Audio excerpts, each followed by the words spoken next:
Hello, doctors and patients, and welcome to my video, The Practical Theory of Medical Negligence by Doctor in Law, that is me. और इसका एक intro video, एक structured format जो है पूरी video series का मैंने एक जूम कॉल के रिकॉर्डेड सेशन के रूप में बनाया।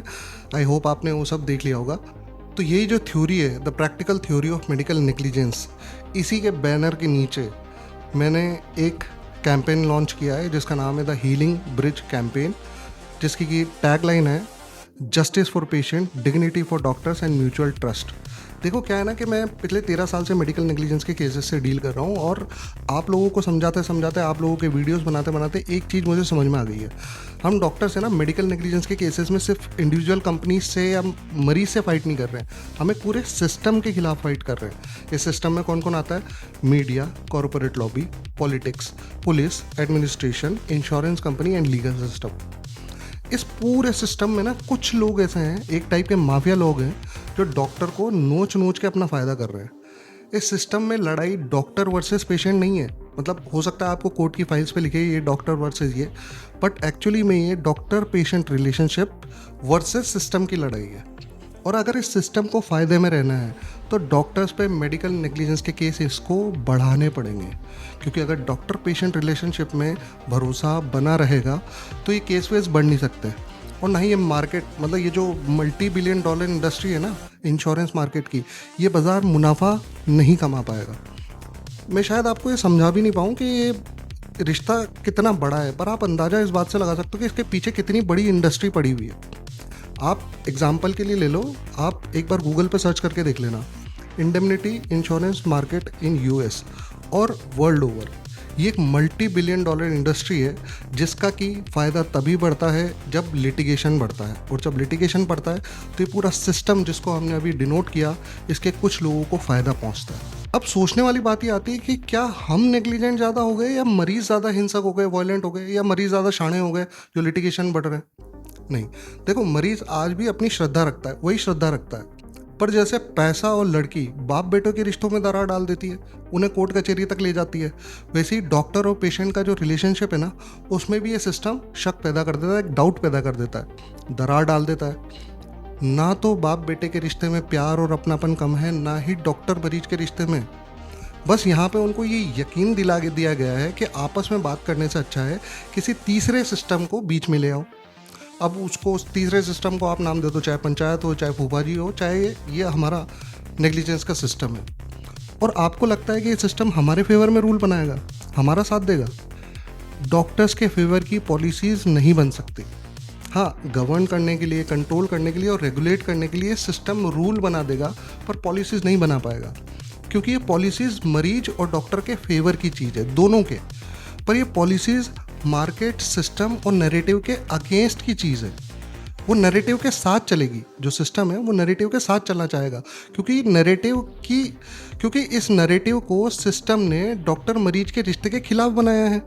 इसलिए जनता उस सिस्टम के खिलाफ हो जाएगी जो इस नैरेटिव के खिलाफ या इसको बदलने का काम करेगा। इसलिए ये नैरेटिव चलेगा, ये सिस्टम चलेगा, और डॉक्टर पेशेंट रिलेशनशिप पे ऐसे ही वार होते रहेंगे।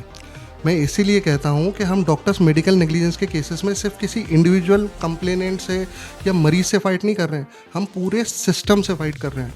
और इसमें सबसे पहले आता है मीडिया। मीडिया क्या होता है? मीडिया नैरेटिव सेट करता है, प्रोपेगेंडा चलाता है, हमने सबने देखा है। वो नेग्लिजेंस की न्यूज़ में या तो फोटो देगा या फिर वीडियो दिखाएगा, ये उसके ऊपर डिपेंड करता है। सिर्फ पैसिव रिपोर्टिंग करेगा या मरीज की वीडियो भी डाल देगा, ये उसके ऊपर डिपेंड करता है। अपनी खबर में निजी अस्पताल लिख के खबर छापेगा या फिर आपके अस्पताल का नाम छाप देगा, ये भी उसके ऊपर डिपेंड करता है।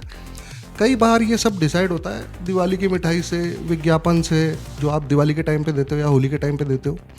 देखो, मिठाई जितनी महंगी होगी, विज्ञापन जितना महंगा होगा, उतना ही आपका बचाव होगा। या फिर इसका उल्टा समझ लो, जितनी बार आपके अस्पताल का नाम खबरों में दबाया जाएगा, आपको बचाया जाएगा, उतनी ही महंगी मिठाई और उतना ही महंगा विज्ञापन आपको खरीदना पड़ेगा।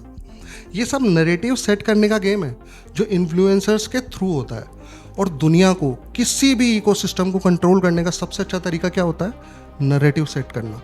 और ये सिस्टम ये वही कर रहा है।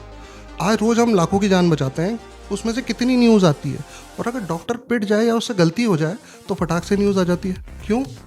नैरेटिव। अब इस सिस्टम में दूसरा आता है आपका लीगल सिस्टम। लीगल सिस्टम का मतलब आपके पैरालीगल्स हो गए, आपकी लीगल टीम हो गई आपके हॉस्पिटल की, के अपना कार्ड देके और कैजुअलिटी के बाहर खड़ा होके जो जिन लोगों के पेरेंट्स या उनके परिजन वगैरह उनकी डेथ हो रही थी उनको वो कार्ड दे रहा था, बोल रहा था अगर आपको मेडिकल नेग्लिजेंस का केस कराना हो तो हमारी लॉ फर्म से जुड़ जाइए। अब आप सोचिए सिस्टम खुद क्लाइंट्स तक या सिस्टम खुद पेशेंट्स तक पहुंचने लगा है। अब हमारे लिए खतरे की घंटी नहीं है।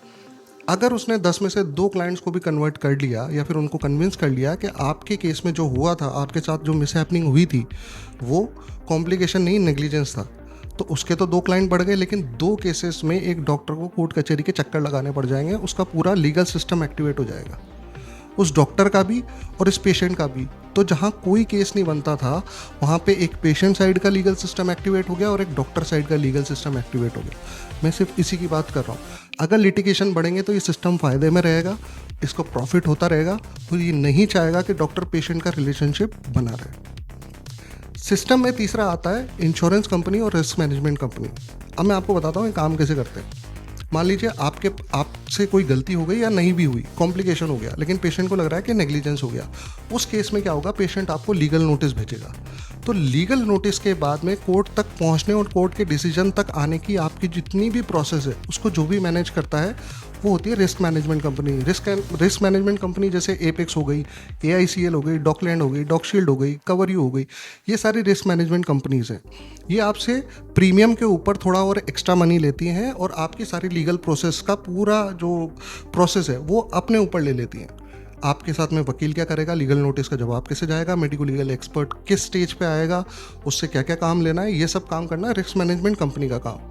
इसके बाद अगर मान लो भगवान न करे लेकिन अगर कोर्ट का डिसीजन आपके अगेंस्ट चला गया तो जो इंडेमनिटी इंश्योरेंस कंपनी होती है जैसे ICICI लोम्बार्ड हो गया, रिलायंस रेलिगेयर हो गया, बिरला वगैरह हो गए, तो ये सारी इंडेमनिटी इंश्योरेंस कंपनी, ये प्रोफेशनल इंडेमनिटी इंश्योरेंस कंपनीज आपके जुर्माने को अपनी तरफ से भरती हैं। अगर आपके ऊपर 50 लाख का जुर्माना हो गया, आपका 50 लाख का कवर है, तो आपकी पॉलिसी के हिसाब से वो इंडेमनिटी इंश्योरेंस कंपनी वो जो भी कंपनसेशन है या जो भी जुर्माना है उसको पे करेगी आपके बिहाफ पे।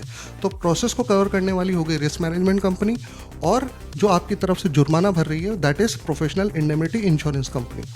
अब इसकी अलग अलग पॉलिसीज़ होती है जिसमें इंडेमनिटी इंश्योरेंस कंपनी और रिस्क मैनेजमेंट कंपनी का थोड़ा बहुत ओवरलैप भी होता है, तो वो आप देख लीजिएगा आपकी पॉलिसी के हिसाब से। बट द थिंग इज अगर लिटिगेशन बढ़ेंगे तो डॉक्टर मजबूर होगा पेशेंट को शक की नज़र से देखने के लिए, और ये जो इंश्योरेंस कंपनी है, इंडेमनिटी इंश्योरेंस कंपनी है, इनके महंगे महंगे प्लान्स लेने के लिए। फॉर एग्जांपल आज तो शायद 10 ही केस हो रहे हैं एक डॉक्टर के ऊपर एक साल में, लेकिन कल को 50 होंगे, तो आज जहां वो 10,000 दे रहा था एक साल का प्रीमियम, वो कल को 50,000 भी देगा, क्योंकि उससे तो अपनी प्रैक्टिस करनी है। तो this is why this system doesn't want कि डॉक्टर पेशेंट रिलेशनशिप सर्वाइव करे। अगर वो पेशेंट ये राजी हो जाता है कि मुझे केस नहीं करना है यार, तो इन कंपनीज का तो पूरा धंधा निकलने वाला है। तो इन इंश्योरेंस कंपनी में भी कुछ सेक्टर्स ऐसे हैं, कुछ एजेंट्स ऐसे हैं जो चाहते हैं, जो सिस्टम ये चाहता है कि लिटिगेशंस बढ़े, डॉक्टर पेशेंट के बीच का रिलेशनशिप खराब हो। अब इसी सिस्टम में चौथी जो आती है दैट इज़ कॉरपोरेट सेक्टर की भूमिका। कॉरपोरेट सेक्टर का मतलब मैं वो डॉक्टर नहीं बोल रहा जो अपना हॉस्पिटल चला रहे हैं, मैं बड़े हॉस्पिटल चेंज की बात कर रहा हूँ जिसमें बेसिकली इलाज का खर्चा तो आता है 10 लाख और डॉक्टर की फीस उसमें से होती है सिर्फ 45,000, मतलब 5% के लगभग। अब ये कैसे काम करते हैं, देखो इनमें लीगल सिस्टम होता है, लीगल टीम होती है, सब कुछ होता है, ठीक है। अब 10 लाख में से 5% अगर इनको डॉक्टर को देना है और यही डॉक्टर बाहर जाके प्रैक्टिस करता है, तो इनका जो होता है क्लाइंटेज कम होता है, इनके पास पेशेंट्स कम आते हैं, ठीक है, क्योंकि चंक वो ले जाते हैं क्योंकि वो कम में काम करेंगे, दैट्स जो भी है। बट मार्केट के हिसाब से ये चाहेंगे कि डॉक्टर बाहर इनसिक्योर फील करे और अंदर कॉर्पोरेट चेन के अंदर सिक्योर फील करे।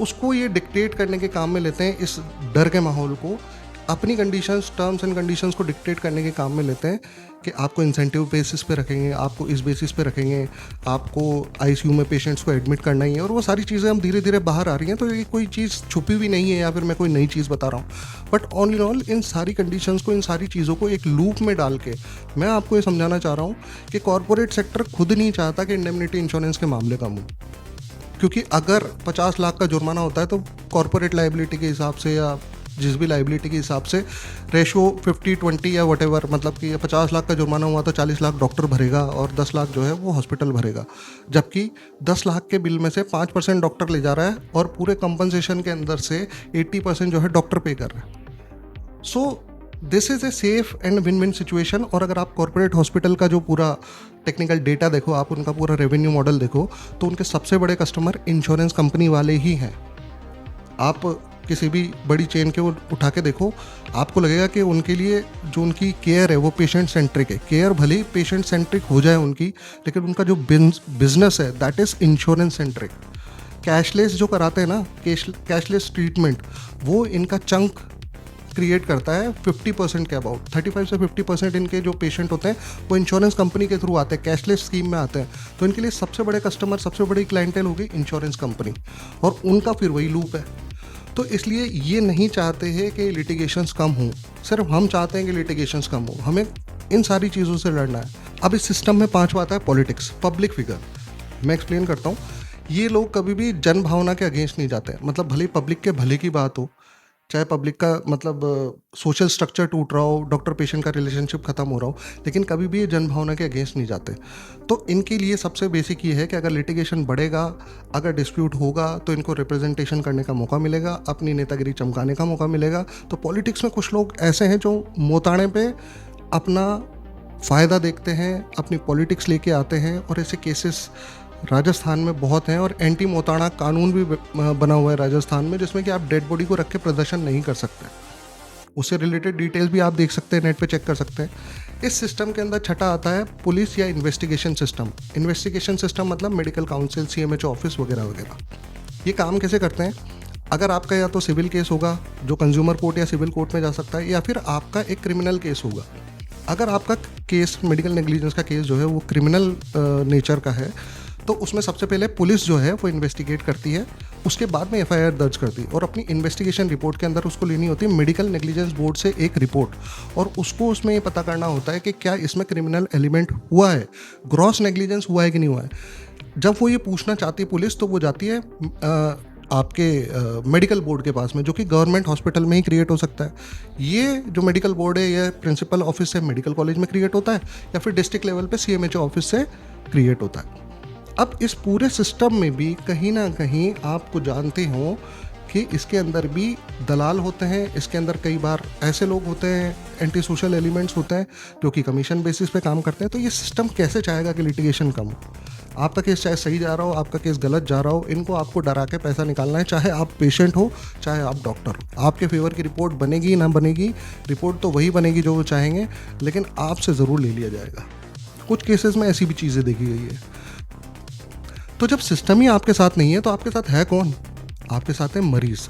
मरीज़ आपके साथ है, बस हमें ये समझना है कि किस तरीके के मरीज़ से हमको लड़ना है, किस तरीके के मरीज़ को हमको समझाना है, और किस तरह के मरीज़ को हमको न्याय दिलाना है। और ये आप कैसे पहचानेंगे कि मरीज़ किस तरीके का है? ये जानेंगे हम मेरे अगले वीडियो में, that is classification of patients in medical negligence universe. तो ये मेरी थ्योरी है, मेरी हाइपोथेसिस है, इसको मैं आपके सामने रख रहा हूँ। डिस्कशन करो, एक्सेप्ट करो, रिजेक्ट करो, आगे बढ़ेंगे।